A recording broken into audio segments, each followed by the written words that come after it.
5-6 দিন তার মানে কাজ কাম নাই, আমরা লেবার বেসালা খাইতে পারি না। এখন আমাকে পেটে কোনো ভাত নাই, ওই বিরিয়ানি টিরিয়ানি দেয় কোনো রকম, এইটা খাইয়া আছে কোনো রকম বাঁচতে আছে। দেশ বাড়িতেও টাকা পয়সা পাঠাইতে পারতে আছে না, ওরাও দেশ বাড়িও তলাই গেছে। করতেছি কোনো রকম, এই খাওয়া দাওয়া করতে পারতেছি না, সব দিক দিয়ে কষ্ট আমাদের, মানে কেজি মানে কাজকর্ম করতে পারি না।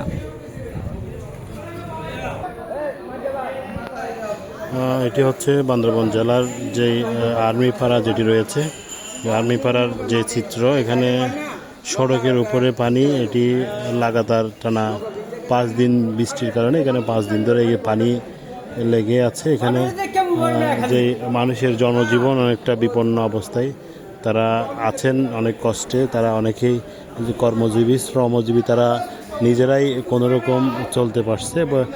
কিছু ত্রাণ এবং বিরিয়ানি এই ধরনের জাতীয় কিছু পাওয়ার পরে তারা কোনো রকম নিজেদের জীবন যাপন করছে, কিন্তু এই যে নৌকা নিয়ে কোনো রকম তাদের বাড়ি করে যাচ্ছে। এ ধরনের চিত্র আমরা আপনাদের ক্যামেরার সাহায্যে দেখানোর চেষ্টা করছি। যতটুকু দেখতে পাচ্ছি, এখানে দেখতে পাচ্ছেন এই যে দুরবস্থায় তারা এই যে নৌকার জন্য বসে আছে। তারা যাবে কোনো রকম, এই যে নিচে বাড়িঘর যেগুলো রয়েছে নিচতলা পর্যন্ত তলিয়ে গেছে, পরে উপরের যেই অংশটুকু রয়েছে তারাও এখন কাপড় সংকটে এই অবস্থায় পড়েছে। আমরা সেটুকু আপনাদেরকে দেখানোর চেষ্টা করছি দর্শক।